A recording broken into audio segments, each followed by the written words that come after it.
Assalamualaikum warahmatullahi wabarakatuh. Perkenalkan, nama saya Linda. Untuk pertama kalinya saya bikin video di YouTube mengenai pengalaman pribadi saya terkena sakit asam lambung, GERD, psikosomatik dan anxiety. Di sini saya akan bahas tentang pengalaman pribadi saya selama saya terkena anxiety. Jadi awal mulanya itu di tahun 2021, pada saat itu niat saya itu untuk membayar hutang puasa. Pada saat itu saya membayar hutang puasa, saya bangun sahur, baru makan 1 sendok makan, tiba-tiba ulu hati saya udah gak enak. Udah sakit, udah perih, lemas, mual, pusing, sampai nyerinya itu nembus ke punggung. Saya panik, dan pada saat saya panik itu yang saya bisa lakuin cuma rebahan, dan rebahan itu gak bisa nyelesain atau ngilangin si sakitnya itu, malah tambah jadi. Akhirnya saya minum obat sebagai pertolongan pertama, obat yang biasa suka ada di warung saya konsumsi, dan saya bawa tidur, ternyata makin gelisah. Setelah itu tetap saya konsumsi sekitar 2-3 hari, saya langsung minta ke rumah sakit. Tapi ini rumah sakitnya bukan rumah sakit besar, ini gak jauh dari rumah. Ini rumah sakit pertama yang saya datengin. Dari rumah sakit pertama yang saya datengin ini, saya ke poli umum, ke dokter umum ya. Saya ke sana. Pada saat sana dokter bilang saya sakit asam lambung. Ya udah, saya terima, saya tebus obat, bayar, dah saya minum obat, ternyata nggak ada perubahan. Pada saat nggak ada perubahan itu, saya bingung, saya kenapa ini nggak sembuh-sembuh. Biasanya paling kalau sakit mah itu kan asam lambung atau mah gitu 3 hari atau seminggu, dan ini belum sembuh. Dan akhirnya saya minta izin setelah semingguan lebih lah, saya minta izin ke suami saya untuk dianterin juga ke rumah sakit yang rada besar. Ini rumah sakit kedua yang saya datengin, tapi saya mendaftarkan diri saya untuk periksa sakit apa ke poli spesialis penyakit dalam. Dan ini rumah sakitnya lumayan besar. Dan setelah saya ke sana, saya daftar, saya dipanggil, dan saya ditanyain keluhannya apa. Saya bilang perut kiri saya sakit, kembung, mual, pusing, lemes, dan nyerinya itu ke ulu hati dan nembus sampai ke punggung. Saya bilang gitu. Setelah diperiksa, dokter malah nanya, ada yang dipikirin bu? Dia bilang gitu. Dan saya bingung, ibu ada stres mikirin apa? Sedangkan saya happy-happy aja, saya biasa aja gitu. Pada saat itu saya benar-benar gak ngerti. Dan setelah itu saya bilang, dok tapi ini beneran sakit. Iya, saya tahu, tapi ini gak ada apa-apa.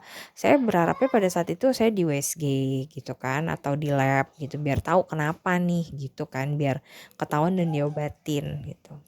Dan akhirnya saya pulang diresepin obat, dan saya lupa obatnya apa, tapi yang saya ingat satu itu ada obat penenang dari dokter, tapi saya juga gak tahu itu obat apa, tapi saya tahu itu obat penenang.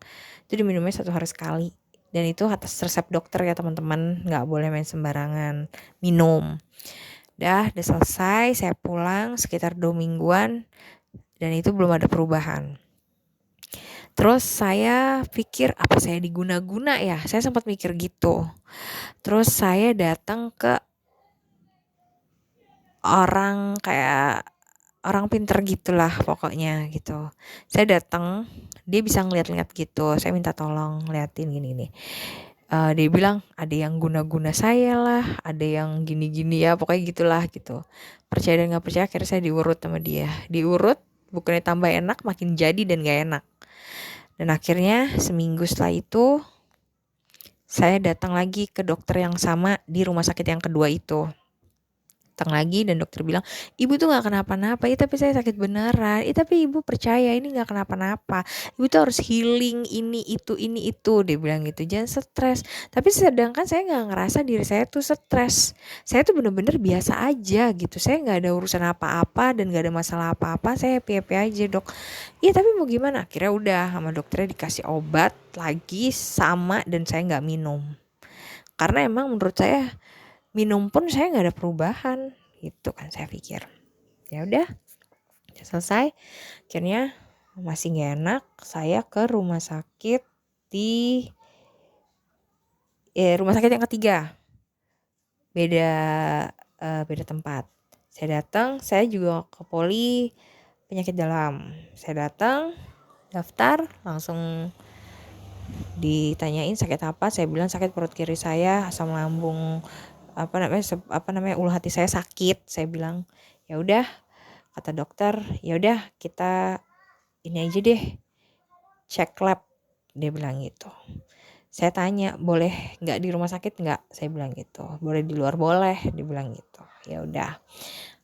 Pada saat itu juga sih dokternya sih nyuruh saya untuk diendoskopi, tapi itu perlu persiapan dan harganya juga lumayan. Tapi saya nggak ngelakuin dan emang nggak ada kepikiran untuk endoskopi. Ya udah. Akhirnya pulang dari situ, saya langsung minta anterin sama suami saya ke salah satu lab nggak jauh dari rumah saya.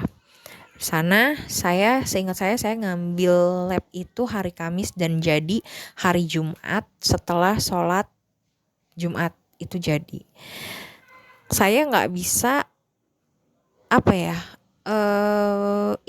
nggak bisa langsung nemuin tuh dokter karena kan ada jadwalnya yang di dokter rumah sakit ketiga. Saya nggak bisa. Akhirnya saya tahan dulu. Saya pas hari H-nya ada jadwalnya, saya datang ke rumah sakit yang ketiga itu. Saya datang, pada saat itu dokternya bilang, gimana hasil labnya? Ini semuanya bagus, ya udah nanti kita ada tes satu lagi namanya tes tiroid. Wah, ada hubungannya ke situ, saya nggak ngerti karena kan saya orang awam, saya juga bukan dokter gitu kan. Ya udah, akhirnya kok makin kesini kok makin bikin saya mikir dan ketakutan gitu. Akhirnya saya dikasih obat lagi, ya seperti biasa obat asam lambung tapi ini bentuknya cair. Setelah itu dari situ saya minum. Kenapa? Kok jadi sakit perut saya minum itu, jadi kayak kembung penuh banget gitu gasnya. Ya udah selesai, saya nggak minum lagi. Saya udah tahu hasil lab saya bagus. Ya udah, akhirnya saya ke rumah sakit yang kedua lagi, tapi dengan dokter yang berbeda, dokter spesialis dalam juga, tapi bukan dokter yang di rumah sakit kedua yang saya pernah datengin. Ini rumah sakit kedua sama, tapi dokternya berbeda, penyakit dalam juga. Saya datang, saya ceritain, malah saya suruh dirawat. Saya bilang, saya nggak mau dirawat, saya punya anak kecil banyak yang saya urus, saya bilang gitu. Ya udah ibu, saya kasih obat. Dok, minta izin, boleh saya USG? Oh boleh, dia bilang. Kasih dong, karena kan USG itu kita nggak bisa sendiri, kita harus minta surat pengantar dari dokter. Akhirnya dia ngizinin saya hari itu juga saya langsung USG abdomen. USG abdomen itu USG perut. Terus udah gak lama saya kesana ke USG sekitar 1 jam lebih sedikit. Saya masih ditungguin oleh dokternya padahal jadwalnya dia udah gak ada, maksudnya udah habis gitu. Saya ditungguin, dok sebentar, saya bilang gitu. Oh iya udah, ayo masuk. Hasil USG-nya bagus, labnya juga bagus, gak ada apa-apa. Tapi ya udah nih saya kasih obat, kalau ada apa-apa datang aja langsung ke UGD, nanti saya langsung dirawat aja, dia bilang gitu. Ini surat pengantarnya gitu. Saya nggak gubris karena saya yakin insya Allah saya nggak kenapa-napa. Bener aja, 3 harian setelah dari dokter yang ngizinin saya USG itu, ngasih surat pengantar USG, saya balik lagi ke rumah sakit kedua dengan dokter spesialis penyakit dalam yang pertama saya datengin. Saya tunjukin USG sama labnya, semuanya bagus, nggak ada apa-apa. Dia bilang gitu. Kan saya bilang, ibu itu sakit di sini. Dia bilang gitu. Sakit di situ maksudnya di pikiran. Ada yang ibu pikirin, ibu ngerasa sakit, tapi padahal ibu nggak sakit. Dibilang gitu, nggak ada yang sakit, semuanya normal, semuanya bagus. Tapi saya sakit dok, ini nggak ada pak. Sekarang gini deh pak, ajak ibunya healing dibandingin ke dokter, ngabisin duit mulu. Ajakin healing, makan apa aja yang dia seneng, asal jangan pedas, santan, asem, udah itu aja, dia bilang gitu. Akhirnya saya dikasih resep yang sama pada saat itu yang obat pertama kali dia kasih, dengan salinan resep juga. Jadi dia udah istilahnya ya udah nggak usah kesini lagi, emang nggak kenapa-napa ibu gitu kan. Ya udah selesai itu, saya terima dengan keadaan saya, dengan nggak minum obat. Saya sempat buka YouTube orang-orang yang udah pada sembuh, punya pengalaman, saya ikutin, tapi tetap aja nggak bisa, nggak ada perubahannya. Ya udah saya pasrah, jalan juga tetap nggak ngerubah pola pikir saya. Tetap sakit apa itu yang saya pikirin setiap hari, dari bangun tidur sampai mau tidur lagi. Itu yang saya rasain tuh nggak enak. Dada saya panas, mual, muntah, punggung sakit, nyeri, pusing, sesak napas, ulu hati sakit. Pokoknya sakitnya banyak keluhannya gitu loh. Kalau kayak psikosomatik, anxiety, GERD, asam lambung gitu, pokoknya yang berhubungan dengan kecemasan tuh banyak gitu loh. Itunya apa yang namanya sensasinya gitu kan. Akhirnya saya dari situ nyibukin diri aja gitu, kalau suami saya libur saya diajak jalan-jalan healing biar nggak ingat, tapi tetap nggak bisa. Akhirnya pada saat tahun 2021 an masalah ya, itu ada covid kan ya, itu saya fokus ke situ. Kita apalagi disuruh vaksin kan pada saat itu. Pas disuruh vaksin saya nggak fokus sama sakit si psikosomatik ini, si asam lambung, GERD, psikosomatik, anxiety ini tuh saya nggak fokus. Saya fokusnya vaksin. Aduh, terhabis divaksin nih, gimana gitu kan. Ternyata nggak tahu kenapa tiba-tiba tuh sakit itu hilang gitu aja. Saya nggak tahu, setahu saya kurang lebih 9 bulanan saya sakit itu, sakit asam lambung, GERD, psikosomatik, anxiety itu sekitar 9 bulanan. Tapi saya nggak tahu kapan tepatnya saya sembuh, atau hilang bles. Saya nggak inget, tiba-tiba perut saya enak, udah nggak ada gejala apa-apa.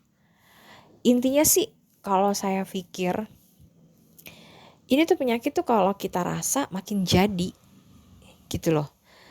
Kalau kita sayang-sayang, kita manja, kita makin jadi. Emang harus ada kegiatan gitu loh. Emang harus ada kegiatan untuk yang namanya kita tuh jangan sampai mikirin lah, gue sakit apa ya gitu.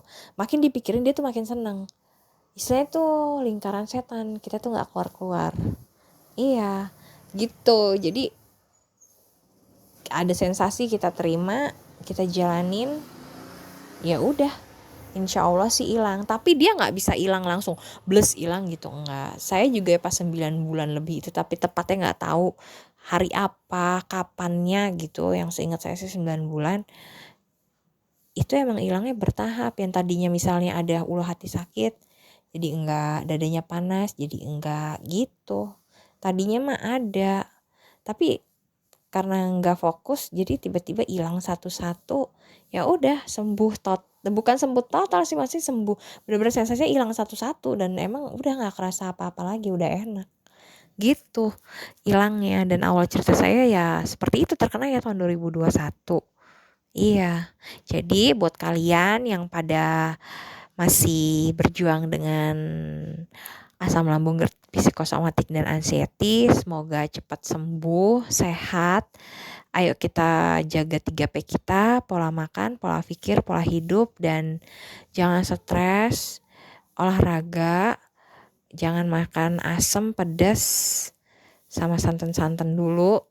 Kalau itu sih nggak cocok semua di saya gitu. Jadi saya cuman sekedar cerita doang pengalaman saya, dan nanti lain waktu saya akan cerita lebih banyak lagi, karena masih banyak yang harus saya ceritain, karena nggak bisa begitu panjang ya. Ini ada durasi ya gitu. Jadi sekian dulu cerita dari saya. Semoga kalian tetap semangat dan cepat sehat, dan jangan lupa selalu dekat dengan Allah ya. Assalamualaikum.